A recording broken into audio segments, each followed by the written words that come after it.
say. Brendon O'Connor is an Associate Professor of American Politics at the United States Studies Centre, and he joins me now. Brendon O'Connor, a slim victory for Mitt Romney. It doesn't really dispel some of the doubts, though, about his presidential bid. Well, defeat would have been disaster for him today. It would have suggested he couldn't win where he was born, where his father was governor. So he's got to be happy. But as you say, the race will go on. It will probably go on long. And sure, there's a lot of doubts about Mitt Romney. I think Mitt Romney won Michigan fairly easily last time round during the last presidential race. What has changed? Why is he seeming to be able to failing to close the deal, if you like, on his nomination? Well, that was a bit of an aberration in some way in a race that McCain was off to win. This time round, I suppose Santorum has really surged. There's this race clearly between Santorum and Romney, which will go on for a time.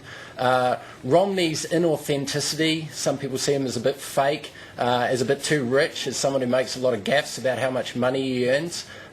These things have led to a lot of doubts, and he's not particularly conservative.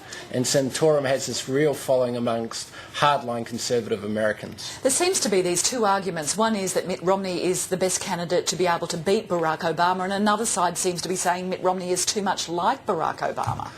Yeah, I mean, Mitt Romney has a bit of the John Kerry, Al Gore problem, that he's not loved. He might seem like he looks the part, he speaks the part, he's bright, but he's someone who Republicans haven't warmed to. So there's this really unfortunate for the Republicans, death spiral really between these two candidates, with, I suppose, Newt Gingrich on the side hoping for something good in the South on Super Tuesday. So this just cannot be settled, and I think this will be the case for another month or so, that Santorum won't go away. He hasn't got another job to go to. This is the greatest it's going to get for him, and he'll continue to sort of nip away at Romney.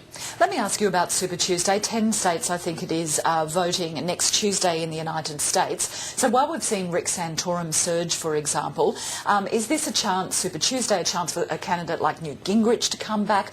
And what's at stake for Mitt Romney? If he can't sort of take most of those states, is he really in big trouble? I think Romney will do fairly well. In Virginia, he's really the only main candidate on the ballot, so that helps a lot. Gingrich will win his home state of Virginia. He might win Tennessee, so he'll have the southern appeal. Rick Santorum will want to win Ohio. That's a state where there's a lot of job losses, an industrial state. His message to kind of working class Catholics will sell quite well. So there might be a bit in it for all of them, which is probably the last thing the Republican Party want, because that will give them all a reason to go on and to give a speech saying, I speak for a group of people, I'm on the sort of way up. So I think there's unlikely to be an overwhelming victory for Romney, and this is really what Romney needs. He needs to blast his opponents out of the water and say, okay, give up guys, I've got more money than you, you're just wasting your time. And at this point I think they realise that maybe they can have a chance. As slim as it might be for someone like Gingrich, I think he'll continue. So if this Republican contest is going to go on beyond Super Tuesday, is there any way of predicting just how long it might actually go on for?